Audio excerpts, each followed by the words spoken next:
കരബലവും ആയുധബലവും തോൽക്കുന്നിടത്ത് ജയിച്ചേക്കാവുന്ന ശക്തി ഒന്നേ ഉള്ളൂ. മൂടാ, അത് ആലോചിക്കാത്തതെന്ത് എന്ന് അദ്ദേഹം ശാസിച്ചു. എന്റെ ഗുരു. അദ്ദേഹം ഇവിടെ? സ്വപ്നത്തിൽ ഞാൻ വീണ്ടും അദ്ദേഹത്തെ കണ്ടു. സ്വപ്നങ്ങൾ വ്യാഖ്യാനിച്ചു കഴിയുമ്പോഴേക്ക് അംഗരാജ്യത്ത് ഒരു പുൽക്കൊടി പോലും ബാക്കിയുണ്ടാവില്ല. തപശക്തിയെ അടിപണിയിച്ച ഒരു മഹാശക്തിയെപ്പറ്റി ചിന്തിക്കാത്ത ഞാൻ ഒരു മൂഢൻ തന്നെ. ചഞ്ചലമാണ് എന്റെ മനസ്സ്. അർത്ഥം ഗ്രഹിക്കാൻ സമയമെടുക്കുന്നു. വ്യക്തമായി പറയൂ, ഏത് മഹാശക്തി? 3.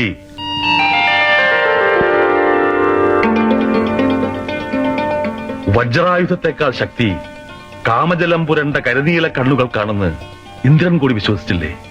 ബ്രഹ്മർഷിപദം നേടാനുള്ള വിശ്വാമിത്രന്റെ കൊടും തപസ് മുടക്കാൻ അയച്ചത് മേനകയല്ലേ? ശകുന്തളയുടെ ഉൽപ്പത്തി ഞാനും കേട്ടിട്ടുണ്ട്. അതൊന്നു മാത്രമല്ലല്ലോ, ചിരഞ്ജീവിയായ വ്യാസന്റെ മനസ്സിളക്കിയത് കൃതാജിയല്ലേ? എന്തിന് ഈ വിഭാണ്ഡകൻ തന്നെ അർത്ഥനഗ്നയായ ഉർവശിയെ കണ്ടപ്പോൾ തപം മറന്ന സംഭവം ഞാൻ പറഞ്ഞല്ലോ. പക്ഷേ അംഗരാജ്യത്ത് അപ്സരസുകളില്ലല്ലോ. അപ്സരസുകളെ അതിശയിക്കുന്ന ഒരു വരവർണ്ണിനിയെങ്കിലും നമ്മുടെ അന്തഃപുരത്തിലുണ്ടല്ലോ. ശാന്ത, അങ്ങ് പറയാറില്ലേ? തപസ്സുകളുടെ ശാപകഥകൾ കേട്ടതുകൊണ്ടായിരിക്കും ശാന്തയെ തന്നെ മനസ്സാ തെരഞ്ഞെടുത്തത്. ശല്യം തീരുമല്ലോ. തപസ്സിരിക്കുന്നതിലും എളുപ്പമല്ലേ തപം മുടക്കുന്നത്? അതുകൊണ്ട് സമ്മോഹനമറിയുന്ന സുന്ദരികളായ വേഷത്തരുണികളിൽ ആരെങ്കിലുമാണ് വേണ്ടത്. അവരെ സഭാമണ്ഡപത്തിലേക്ക് വരുത്താം. ചതുരകളായ വാരസ്ത്രീകൾ ചമ്പാവരിയിലുമുണ്ട്. അങ്ങയ്ക്ക് ബോധ്യമാവും.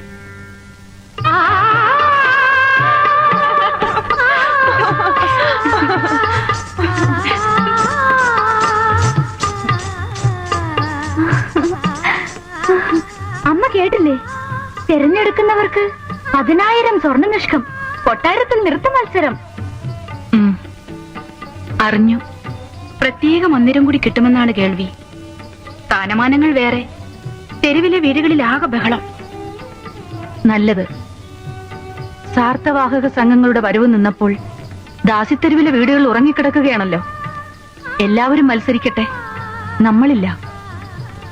രാജസദസ്സിൽ നിന്റെ അരങ്ങേറ്റം എപ്പോൾ നടത്തണമെന്ന് ഞാൻ നിശ്ചയിക്കും. നാട് മുഴുവൻ വരണ്ടു വെന്തടിയുമ്പോൾ തന്നെയാണ് രാജാവ് ഉത്സവവും മത്സരവും ഒക്കെ നടത്തേണ്ടത്. ഉത്സവം നല്ലതല്ലേ മാലിനി? കുടിനീരിന് പകരം കുറച്ച് സംഗീതം, വിശപ്പ് മറക്കാൻ സുന്ദരിമാരുടെ നൃത്തം, ജനങ്ങളെ വിഡ്ഢികളാക്കാൻ എന്തെങ്കിലുമൊക്കെ കാട്ടിക്കൂട്ടണമല്ലോ കൊട്ടാരത്തിലുള്ളവർക്ക് എന്നും. നമ്മൾ ഒരു മത്സരത്തിനുമില്ല, മനസ്സിലായില്ലേ?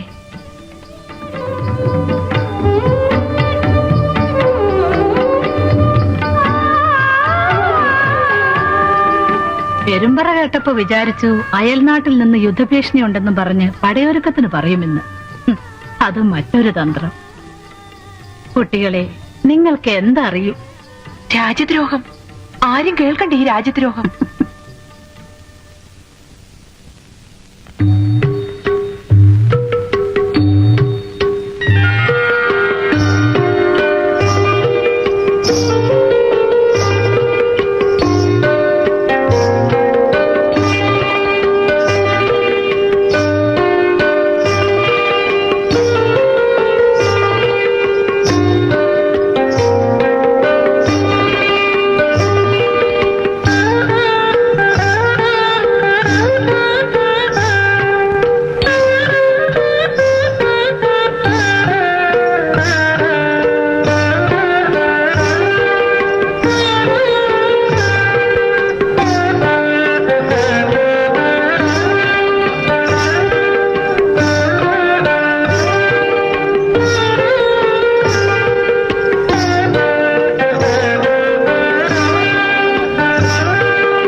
കാലിൽ തങ്കച്ചിലം പണിഞ്ഞവൾ അവൾ മദനസേന. രണ്ടാമത്തവൾ അനങ്കദേവി. ഉയരം കുറഞ്ഞവൾ ശശിപ്രഭ.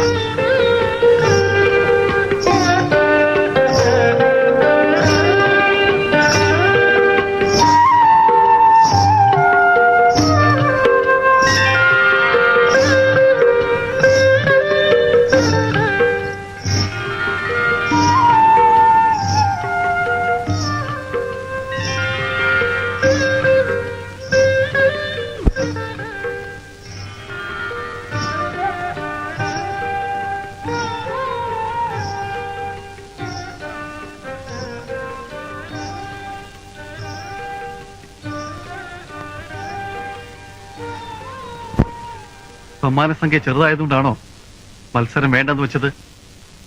എന്ന് വേണമെങ്കിൽ വിശ്വസിക്കാം.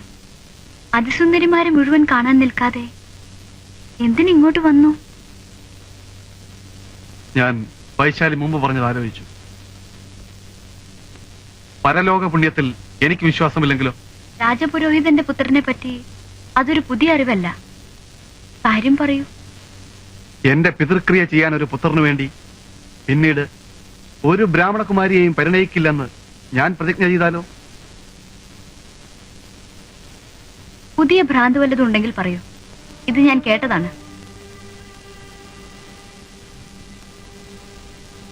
വൈശാലി, അഗ്നിയിൽ മലർ ഹോമിച്ച് അരിയും മഞ്ഞളും തൂക്കി അനുഗ്രഹിക്കാൻ അച്ഛനായ വൃത്തബ്രാഹ്മണൻ നിൽക്കുമെന്നുകൂടി പറയാമായിരുന്നില്ലേ ആ കുലടയോട്? ദാസിപുത്രിയായി പിറന്നതുകൊണ്ട് മാത്രം ഒരുത്തി കുലടയാകണമെന്നില്ല.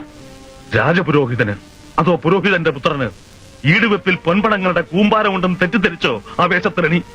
അച്ഛാ, വെറുതെ കണ്ടക്ഷോഭം നടത്തണമെന്നില്ല.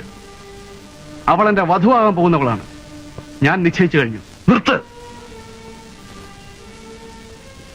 മകരമധ്യത്തിൽ നിന്നത് വിളിച്ചു പറയാനും ഞാൻ മടിക്കില്ല.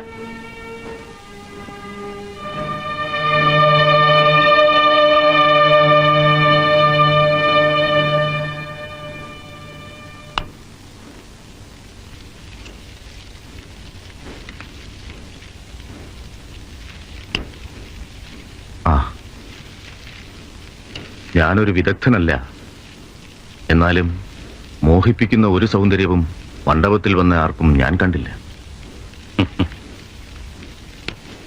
ദൗത്യം ഏറ്റെടുക്കാൻ പറ്റിയ ഒരുവൾ ഉണ്ടായിരുന്നു. അവൾ വന്നില്ല. ആരാണവൾ? മുമ്പ് അങ്ങ് സ്ഥാനമാനങ്ങൾ നൽകി പ്രശംസിച്ച മാലിനിയെ ഓർമ്മയില്ലേ? ആ മാലിനിയുടെ മകൾ വൈശാലി. വൈശാലി.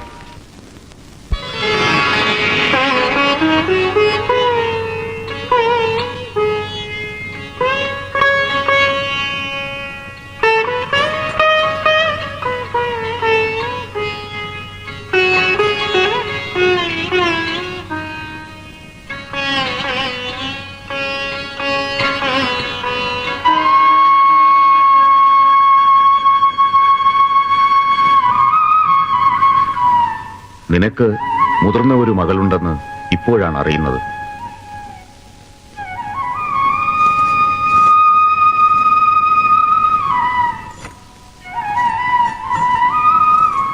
പഴയ മാലിനി ജീവിക്കുന്നുണ്ട് എന്ന് തന്നെ അവിടുന്ന് അറിയുമോ എന്നായിരുന്നു സംശയം.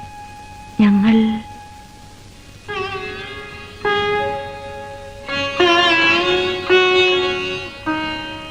അംഗരാജ്യത്തിനു വേണ്ടി നീയൊരു ദൗത്യം നിർവഹിക്കണം. കൗശികയുടെ തീരത്തിൽ ഒരാശ്രമമുണ്ട്. ഒരു മഹർഷിയും മകനും മാത്രമാണ് അവിടെ താമസം. മകന്റെ പേർ ഋഷ്യശൃംഗൻ. വശീകരണ വിധികൾ ആരും നിങ്ങളെ പഠിപ്പിക്കേണ്ടതില്ലല്ലോ. നവയുവാവായ ആ കുമാരനെ ആകർഷിച്ചിവിടെ എത്തിക്കേണ്ട ചുമതല നിന്റെ മകൾ ഏറ്റെടുക്കട്ടെ. യാത്രയ്ക്ക് വേണ്ടത് എന്തെല്ലാമാണ്, ആരെല്ലാമാണ് എന്ന് നീ നിശ്ചയിച്ചാൽ മതി. വൃദ്ധരെ പോലും അസ്വസ്ഥമാക്കാൻ പോകുന്നതാണ് നിന്റെ മകളുടെ സൗന്ദര്യം. ഒരു 17കാരന്റെ നാടും നഗരവും കാണാത്ത കുമാരന്റെ കാര്യം പിന്നെ പറയണം. മഹാതപസ്വികളായിരിക്കും പിതാവും പുത്രനും അല്ലേ? അവിടുന്ന് പറഞ്ഞു തുടങ്ങിയപ്പോൾ ഏതോ നിസ്സാര കാര്യമാണെന്ന് കരുതി. 16 തികഞ്ഞിട്ടില്ല. എന്റെ ഈ പെൺകിടാവിന്. പക്ഷേ അമ്മയുടെ ശിക്ഷണത്തിൽ വളർന്ന മകളുടെ കഴിവിനെപ്പറ്റി ഞങ്ങൾക്ക് സംശയമില്ല. ഒരു മഹർഷിയുടെ തപസ്സിളക്കാൻ ശ്രമിച്ച ദേവസുന്ദരിയുടെ കഥ എനിക്കറിയാം. 10,000 വർഷം പാറയായി കിടക്കേണ്ടി വന്നത് നിസ്സാര സംഭവമായിരിക്കും. ശപിച്ച അതേ വിശ്വാമിത്രൻ വീണ്ടും മറ്റൊരു ദേവസ്ത്രീയെ കണ്ട് വികാരപരവശനായതും കേട്ടിട്ടുണ്ടാവുമല്ലോ. പുരാണ കഥകളുടെ പിൻബലത്തോടെയാണല്ലോ വാദം. വാദമല്ല, ശാപം കൊണ്ട് ശിലയായാൽ തന്നെ ഒന്നുമില്ല. രാജദാസികൾ കൊട്ടാരത്തിലെ വിനോദത്തിനല്ലേ. ഒരുത്തി പോയാൽ ആ സ്ഥാനം ഏറ്റെടുക്കാൻ 100 പേർ വരും. ഋഷ്യശൃംഗൻ ഇവിടെ എത്തി യാഗം നടത്തിയാലേ ഇവിടെ വർഷമുണ്ടാവും. അഗ്നിനിമിത്തങ്ങൾ കാണിച്ചു തന്ന പോംവഴിയാണ്. എനിക്ക് വേണ്ടി നീ ഇത് ഏറ്റെടുക്കണം.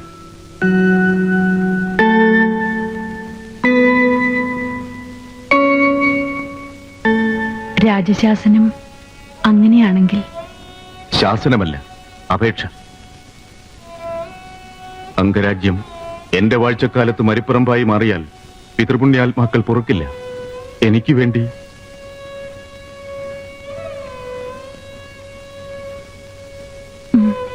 സമ്മതം.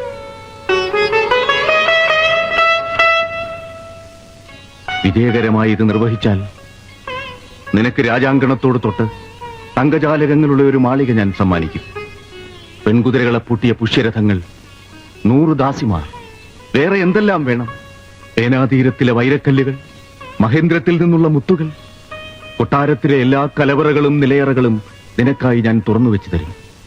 എന്റെ ഗുരുവര്യന്റെ മുമ്പാകെ നിന്നാണ് ഞാൻ വാഗ്ദത്തം ചെയ്യുന്നത്.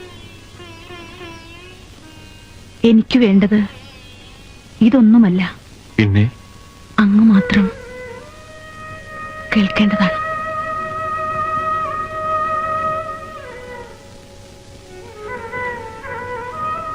തീരുമാനമായി കഴിഞ്ഞാൽ പറയാം.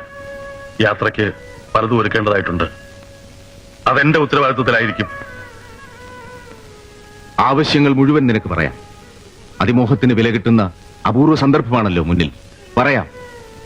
കുബേരനെ കൂടെ ഭിക്ഷയെടുപ്പിക്കുന്നതല്ലേ നിന്റെ കുലം?